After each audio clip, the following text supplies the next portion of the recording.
उदयपुर के एक राजा थे। उन राजा के एक सेनापति, नाम मुझे स्मृति में नहीं, भक्तमाल में कथा आती है उनकी।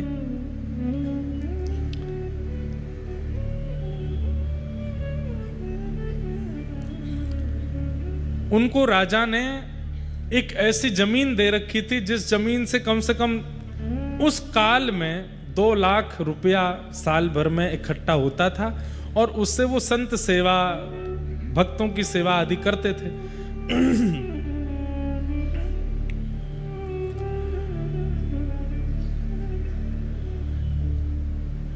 लेकिन उनके चित्त में शिकार की इच्छा अभी भी प्रकट होती थी और राजा जब जब शिकार खेलने के लिए जाता था तो वो उदयपुर का व्यक्ति राजा के साथ जरूर जाता था, जरूर प्रस्थान करता था। तो एक बार राजा किसी हिरणी के पीछे दौड़ रहा था, उसका शिकार नहीं कर पाया, तो वो व्यक्ति जो 2 लाख रुपया साल का जो आता था, जिससे संत सेवा आदि करता था, वो अपनी तलवार लेकर के भागा और जाकर के उसने उस हिरणी का वध कर दिया। लेकिन आज उस हिरणी को मार करके उसके चित्त में एक भावना प्रकट हुई। क्यों? क्योंकि जब हिरणी का वध किया तो वो पता चला गर्भवती थी, वो भी मारी गई, उसके गर्भ का बालक भी मर गया। राजा तो बड़ा प्रसन्न हो गया, शिकार हो गया, लेकिन उस व्यक्ति को बड़ी ग्लानि होने लगी। धार्मिक व्यक्ति होगा, भक्ति पथिक व्यक्ति होगा तो क्रिया संपादित करने के बाद में ग्लानि भी होगी। कई लोग होते हैं वो गलत कर देते हैं पर उनको ग्लानि भी नहीं होती, इसका मतलब भी है कि इनके अंदर भक्ति नहीं है। भक्ति स्वरूप वाला होगा तो उसको अपनी क्रिया का बोध होगा।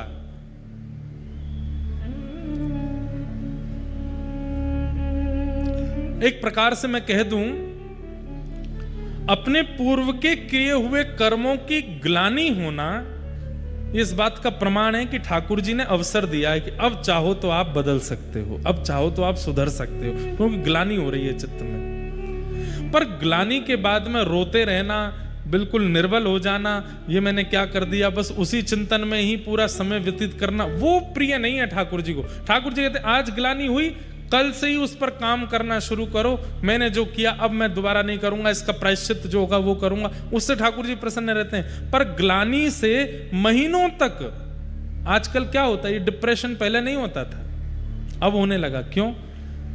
ग्लानि के कारण उसका कुछ सब्स्टिट्यूट मिलता नहीं और उसी से चिंता में चले जाते हैं और फिर परेशान होते हैं।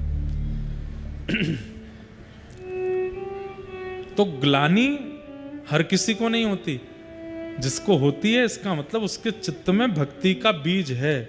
उसी समय सत्संग करना प्रारंभ कर दो जैसी ग्लानि हो, और सत्संग में बस यही ढूंढते रहो, मुझसे जो अपराध हुए उसका प्रायश्चित मैं कैसे करूं।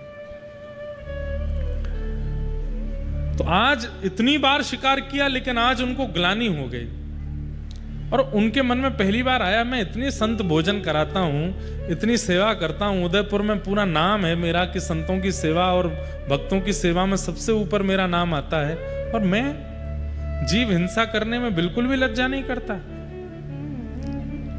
लेकिन राजा तो उनको उपहार देने लगा, सबके सामने उनकी वाहवाही करने लगा और बोले आज से मैं नियम बनाता हूं, क्या हर शिकार में आप मेरे साथ जाओगे। अब राजा को मना भी नहीं कर सकते, क्यों? राजा नहीं मारेगा, देश से निकाल देगा, क्या करें। ग्लानि हो रही है कि अब ये पाप करना नहीं है, क्या करूं।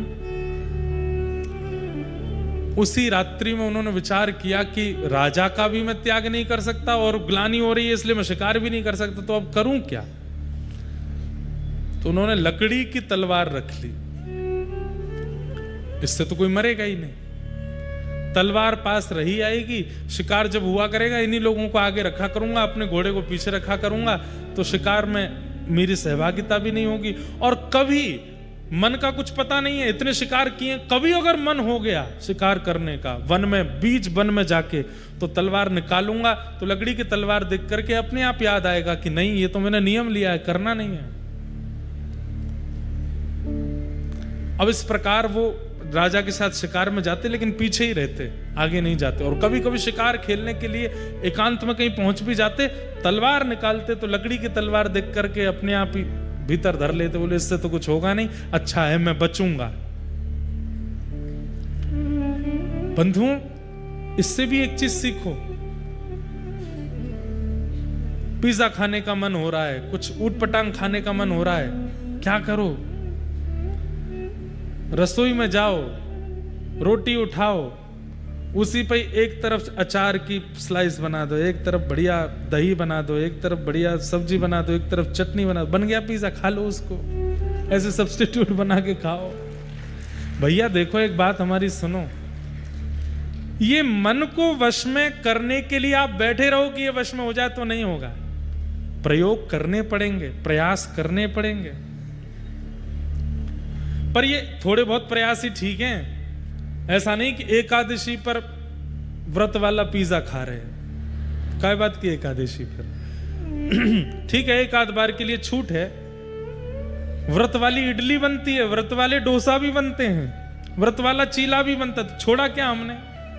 व्रत वाली रोटी भी बनती है। बल्कि बाकी के दिन खाने से तो 500-600 कैलोरीज बढ़ती हैं, आजकल व्रत में 1000 कैलोरीज बढ़ जाती, इतना तला भुना खाते हैं। क्या बात का व्रत है वो?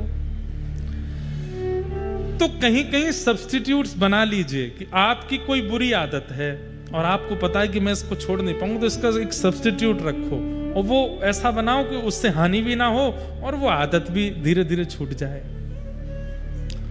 लकड़ी की तलवार, मन तो होता था, इनके चंग आती थी कि शिकार करूं, जैसी तलवार निकालते, तलवार देख के अरे इससे तो कुछ होगा ही नहीं, भीतर धरते, पर हाँ बढ़िया है, ऐसी बचूंगा मैं। धीरे धीरे धीरे इनकी इच्छा समाप्त होने लगी, धीरे धीरे धीरे इनका मन समाप्त होने। देखो मन क्या है पता है? मन इच्छा प्रकट करता है और जैसे ही आप उस इच्छा को पूरा कर देते हैं ना, तो मन हंसता है, बन गया मेरा गुलाम, अब मैं जो चाहता हूं वही करता है, चल अब अगली बार ये वाली इच्छा पूरी कर, फिर वो पूरी करा देते हो और खुश होता है। आप जितनी इच्छा मन की पूरी करते हैं, मन उतना बलवान होता चला जाता है। लेकिन जैसे ही मन ने इच्छा प्रकट की और आप पूरी नहीं करते, तो मन क्रेविंग्स कराता है, आंखों को, कानों को, जीभ को, हाथ को, सब फड़फड़ाएंगे, करवाओ करवाओ करवाओ। जिद्दी हो गया ना, छोटे बालक को जो चाहो देते रहो तो जिद्दी हो जाता है। कभी कहेगा बंदूक दिलाओ, मना कर दोगे नहीं दिलानी तो सिर पटकेगा, रोएगा, गिरेगा, चिल्लाएगा, चीखेगा। जिद्दी बालक हो जाते हैं, जिनकी इच्छाएं बहुत पूरी की गई हैं वो जिद्दी हो जाते हैं। ऐसे मन भी जिद्दी हो जाता है, और जब जिद्दी हो जाता है तो बीड़ी पीने वाले, तंबाकू खाने वाले, सिगरेट पीने वाले, उनकी क्रेविंग कैसी होती है? अगर नहीं दो तो ऐसे हो जाते हैं कि अब बस प्राण ही निकल जाएंगे, रोटी मत दो, पानी मत दो, लेकिन वो दे दो। होना जाना कुछ नहीं है, पर मन इतना आदी हो चुका है, इतनी इच्छा पूरी कर दी है मन की कि अब मन वश में रहता नहीं। इसलिए क्या करो, मन इच्छा प्रकट करे, उस इच्छा को पूरी मत करो, चाहे कैसे भी करके हाथ पांव बांध करके अपने आप को रोक लो। एक बार प्रयास करके देखिए, विकट इच्छा प्रकट हुई है और आप उस इच्छा को पूरी ही मत करो, मन को क्या संकेत पहुंच जाएगा? अब ये व्यक्ति मेरे हाथ में नहीं है, अब ये मेरा दास नहीं है, मेरा गुलाम नहीं है। धीरे धीरे धीरे धीरे मन इच्छा प्रकट करनी ही बंद कर देगा, फिर वो इच्छा ही नहीं करेगा। अब तेरे को जैसे बढ़िया लगे तो वैसे रहे। हमारे ब्रज के संत हैं, कुछ भी खिला दो खा लेते हैं, कैसे भी कपड़े दे दो पहन लेते हैं, कहीं बैठा दो बैठ जाते हैं। क्यों? उनका मन है ही नहीं। मन मेरा बन गया सखी रे पावन वृंदावन, उनका मन वृंदावन बन गया है, अब कोई और इच्छा नहीं है। तो उन व्यक्ति ने लकड़ी की तलवार रख ली। अब तो वर्षों बीत गए, राजा के साथ भी इतने सैनिक रहते थे, राजा का भी ध्यान नहीं जाता था कौन शिकार करता है कौन नहीं, वो पीछे खड़े रहते थे, शिकार करते नहीं थे। एक व्यक्ति उनसे थोड़ा जलता था, उसने राजा से शिकायत कर दी, बोले कि राजन, आप जिसके इतने शौर्य की गाथा कहते हैं ना, लकड़ी की तलवार रखता है वो। बोले नहीं, ऐसा नहीं हो सकता। बोले मैं आपको कसम खा करके कह रहा हूं, लकड़ी की तलवार है, नहीं हो तो आप सभा में कभी पूछ लेना। भरी सभा में राजा ने एक दिन कहा, आज सब लोग अपनी अपनी म्यान से तलवार निकालेंगे, जिसकी तलवार सबसे ज्यादा चमकेगी उसको मैं उपहार दूंगा। सबसे पहले अपनी तलवार निकाली, सेनापति ने तलवार निकाली, महामंत्री ने तलवार निकाली, सैनिकों ने तलवार निकाली। अंत में जब उसकी बारी आई, घबरा गया। बोले कि राजा को आज जब छल का पता चलेगा कि मैं लकड़ी की तलवार रख के घूमता हूं, क्या होगा? अब जो होगा सो होगा नाथ, मैं अपना नियम नहीं तोड़ सकता। राजा ज्यादा से ज्यादा कारागृह में डाल देगा, सूली पे लटका देगा, लेकिन मेरे अंदर ये भाव तो नहीं रहेगा कि मैंने जीव हत्या की। मुझे ये रहेगा कि मैंने एक समय पर आकर के अपनी ग्लानियों को समाप्त किया और अपनी इच्छाओं को समाप्त करके जीव हिंसा बंद की। स्वीकार कर लेता हूं आज राजा के आगे। और जैसे ही तलवार निकाली महाराज, वो तलवार अपने आप लोहे की हो गई और ऐसी चमक रही थी कि महाराज सबसे ज्यादा तेज चमक उसी की। राजा ने जाकर के उपहार दिया, लेकिन वो व्यक्ति रोने लगा और रो करके सीधे मंदिर दौड़ करके गया और ठाकुर जी से कहा, इतना तुच्छ नियम धारण किया था मैंने कि लकड़ी की तलवार रखता था, लेकिन आपने उसमें भी मेरी लाज बचाई। अगर कोई अतिश्रेष्ठ नियम धारण किया होता, आपके प्रति अति प्रीति की भावना रखी होती, तो आज मुझे आप मिल गए होते। आज से राजा की हजूरी छोड़ करके, हे नाथ, हे श्रीनाथ, श्रीनाथ जी, मैं आपकी हजूरी करूंगा और जो आपको प्रिय लगेगा वही करूंगा। और जीवन भर के लिए फिर शेष जीवन ठाकुर जी को अर्पित हो गया।